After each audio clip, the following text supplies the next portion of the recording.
Hello, my name is Ken Nair, and I'm with Christ Quest Ministries, where we disciple men to become the kind of spiritual leaders who are living examples of the Christ. I'm titling this presentation, Right is Better Than Wrong, because I believe a major factor is missing in the application of this particular verse. So let's get it right. Here we go.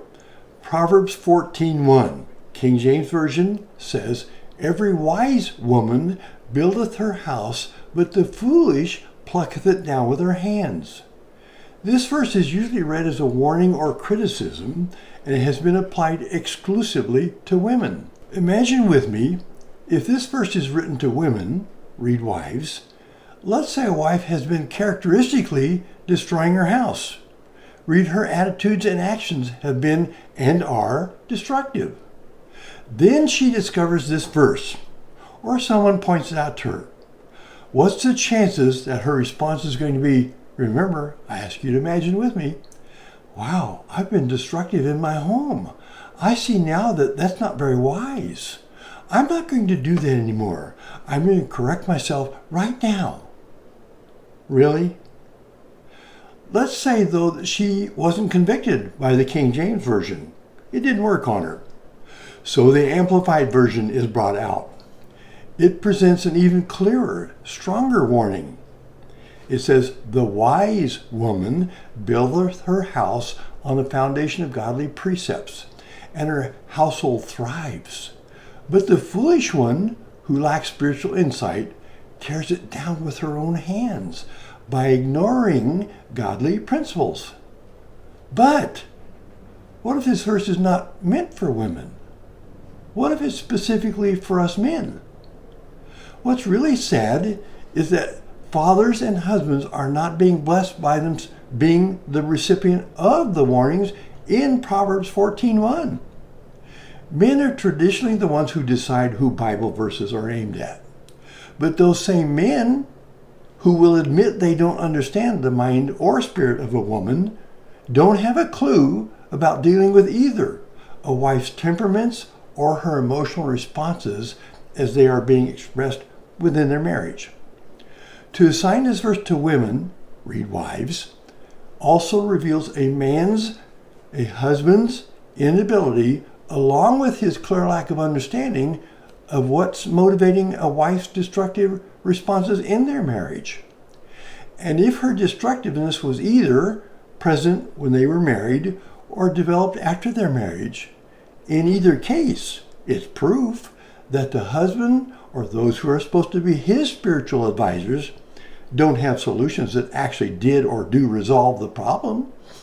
Yet, Jesus, who thoroughly understands the mind, heart, spirit of a woman, would know precisely why those women are manifesting as they are, and what lasting solutions consist of. Instead, and how convenient, that men have been the ones who have exclusively assigned this verse to women. It's also turned out to be a convenient escape mechanism for men, but it's also evidence of men's traditions, along with historical Christian theology. That's the same type of men's traditions that Jesus denounced, but not knowing that this is a verse for men and thereby assigning it to women, it reveals the biased and prejudicial view men have of women, even amongst those men in positions of authority, including those in institutions of learning. Then, amazingly, those same men who willingly admit that they do not understand the mind or heart, the spirit of a woman, are the ones who determine the rules, regulations, and guidelines for women, supposedly to provide women directions for gaining spiritual strength and maturity. After all that, let me build a picture of my understanding of the message delivered by God in Proverbs 14:1. I'm going to do that with a couple of questions. Is it too difficult to believe that this woman's house is her home? Is it unreasonable to accept that in this home, she's a wife? I've also heard it used as a verse directed at wives through preaching and teaching. And it's most often used to straighten out those negative, destructive wives who are exhibiting destructive attitudes and actions in their houses, homes, and marriage. In order to put this verse in proper perspective, I got to ask another question, especially referring to the Amplified Version, where it's addressing the foolish one, wife, who lacks spiritual insight, tears down her house with her own hands by ignoring godly principles.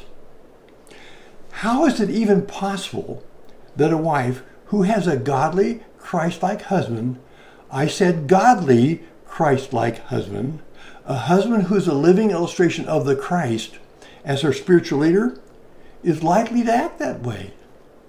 Why would she ignore godly principles provided to her by her husband, who is an example of the Christ, who lives in her home house with her? If that is the case, she is indeed acting destructively while married to a literally Christ-like husband, then how can anyone have any confidence in Ephesians 5:25 through 27?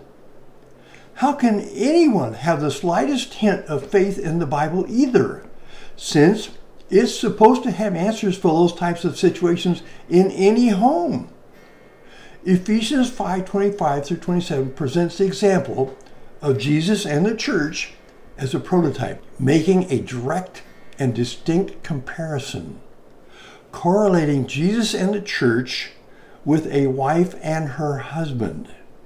It says in Ephesians 5:25 through 27, Amplified Version. Again, please remember with me, in these verses, God himself, not me, is making the comparison between the Christ and the church and a husband and his wife.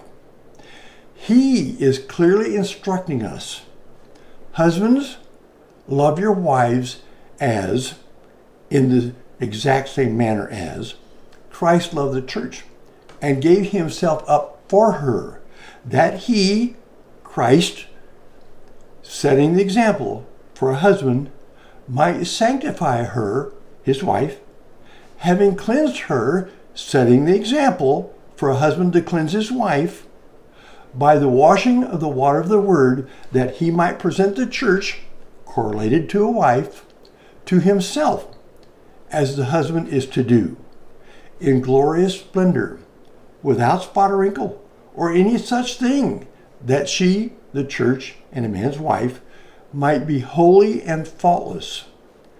I did a lot of paraphrasing in there. Here's my summary. First, concerning the wise woman. As I read my Bible, which is God-inspired word, delivered to a man by the Holy Spirit, my definition of wisdom as defined in the Bible as this: since God is where wisdom comes from, responding to life from God's perspective is wisdom. Second, I've got another question. Would this woman who's labeled foolish, lacking spiritual insight, would she be involved in tearing down her home with her own hands and ignore godly principles if she has had an Ephesians 5:25 through 27 Christ-like spiritual leader? Of course, the answer would be no, she wouldn't. That being the case, I don't believe this verse is intended for women. I believe it's intended for husbands. Its purpose is to supply additional biblical instructions. It's telling me, here's a set of contrasts for you, men, that'll allow you to measure yourself as a Christian husband.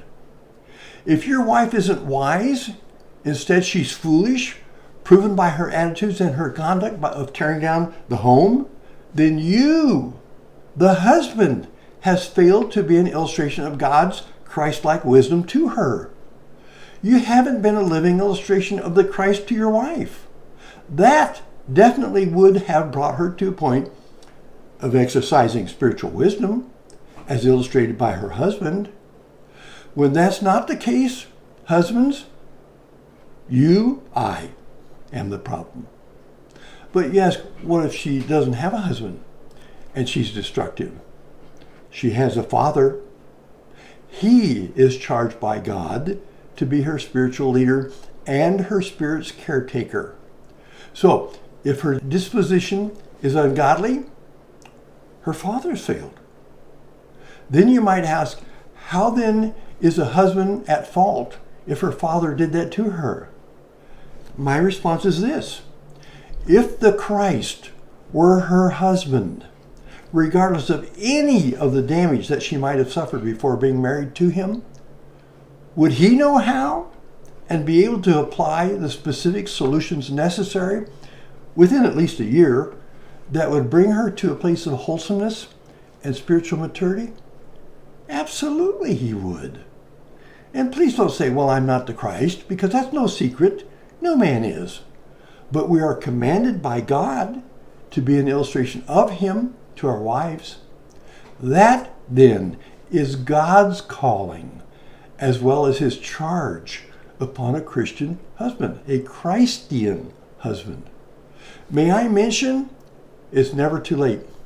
And I'd love to have you join us at Christ Quest Ministries and get discipled for being a living illustration of Christ-likeness. Thanks for joining me. And if you feel this message has been a blessing to you, please subscribe. It's free.